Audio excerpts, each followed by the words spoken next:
Today's question is submitted by a viewer, and it says, rationalize the denominator of 1 over cube root of 3 minus cube root of 2.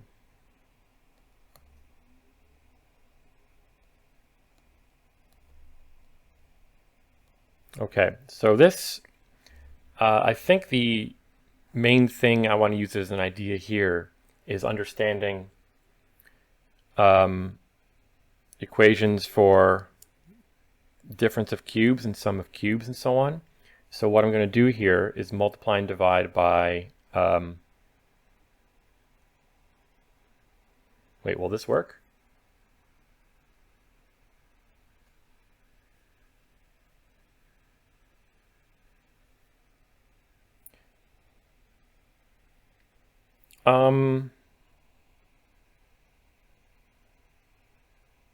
Is it a difference of cubes formulas that I want?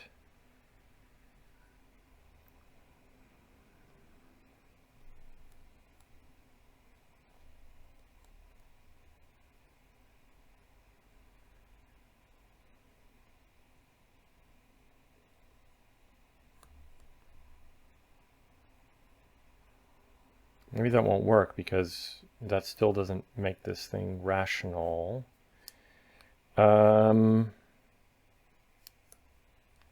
So here's another approach.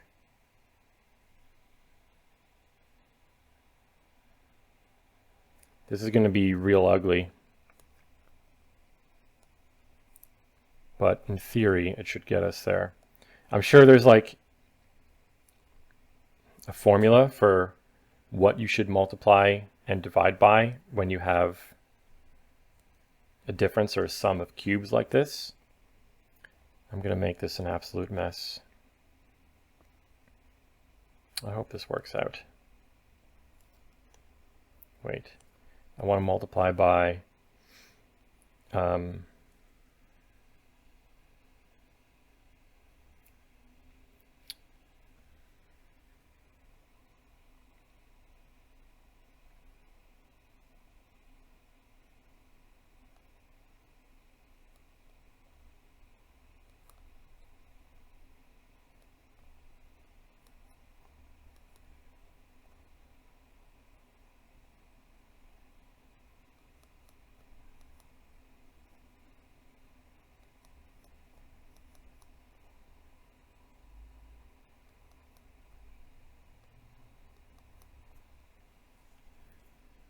multiply and divide by that. Will this get me anywhere? And I'll choose A, B, C, D, and E such that the denominator is an integer.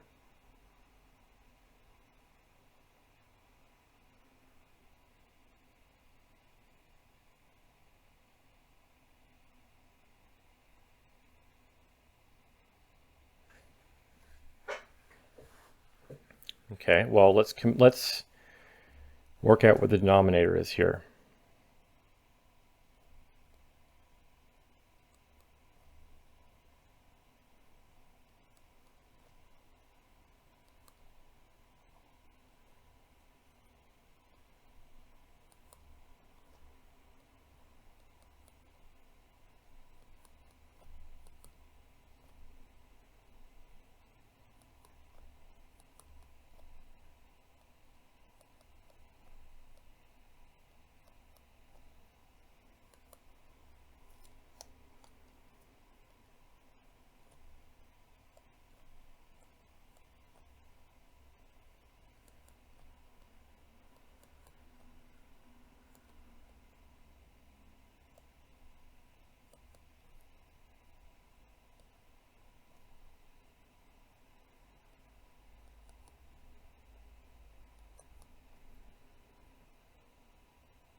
Okay, so we have 3b minus 2a plus, let's write this 2 to the third, 3 to the third, times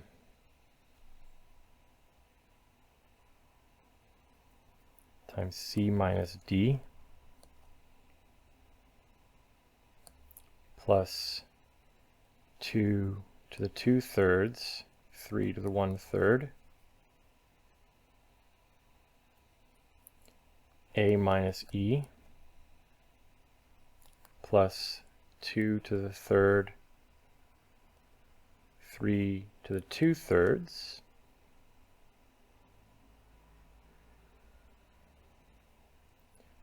b minus e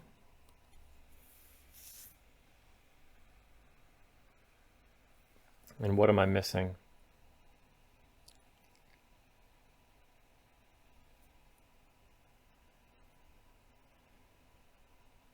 Plus d to the, d 3 to the 2/3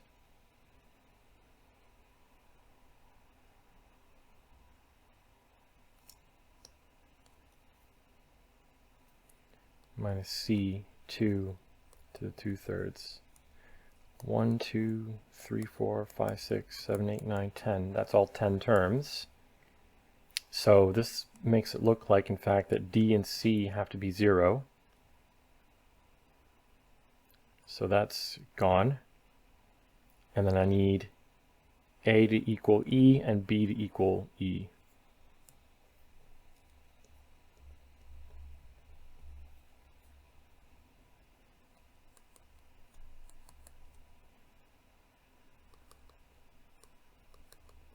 And I'll simply choose e to be equal to 1.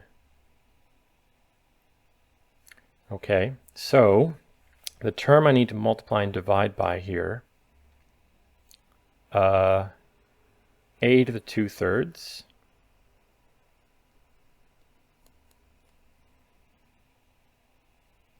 plus 3 to the 2/3, and e is equal to 1, so we plus 2 to the 3rd, 3 to the 3rd.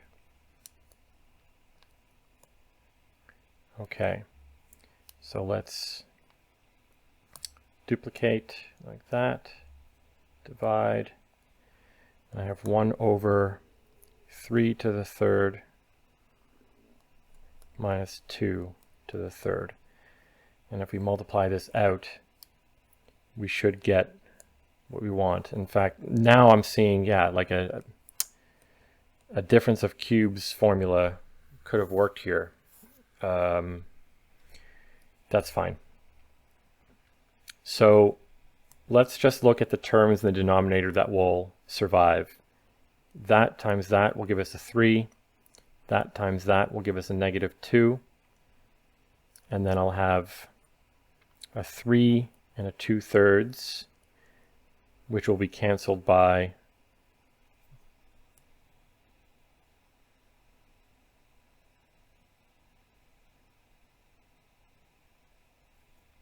hold on, okay, a 1/3 and a 2 to the 2/3.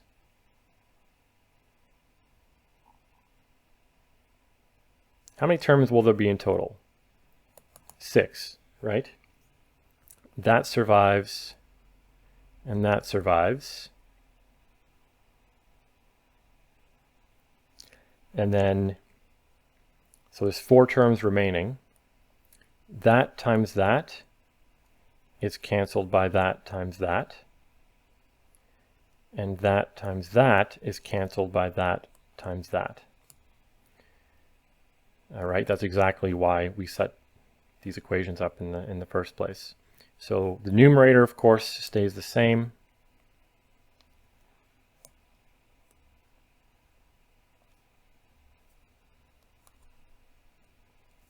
And the denominator, we're left with, in fact, it's just going to be 3 minus 2, right? So that's, the denominator becomes 1. So that's what that's equal to. Yeah. I figured there would have been some kind of an approach to use a difference of cubes formulas here, but in this case, for some reason, I had trouble realizing that the cubes themselves would be 3 and 2. So that the sort of underlying variables, when you take the cube roots, it's cube root 3 and cube root 2. So I guess you can read from this what the difference of cubes formula is, right? X cubed minus y cubed is equal to x minus y times x squared plus y squared plus xy. So if x is equal to cube root of 3 and y is equal to cube root of 2, oh, this is supposed to be cubed, of course. Cube root of 2, so that's the cube root of 2. That, of course, will be an integer. It'll be 3 minus 2. And that is the thing that we found here. Yeah, this was overkill, what I was doing here. And I guess I wasn't 100% confident it would have gotten me to an answer like we wanted, but we got there. You know, just identifying coefficients that we wanted to be 0 because we want the denominator to end up being an integer. And so you want these coefficients to all be integers. I guess it's not completely necessary, right? You just need the result. You need the entire result to be an integer. But the easiest way to do that is to, you know, set those things all equal to 0 and then keep a and b both integers. Yeah, nice little problem. Yeah. Interesting how like the simple approach didn't really like kind of slip my mind. But I do stuff like this, these sort of overkill guesses and then force a solution in. I do that kind of stuff all the time in my regular work. So I'm used to it. Anyway, thanks for the submission and thanks for watching.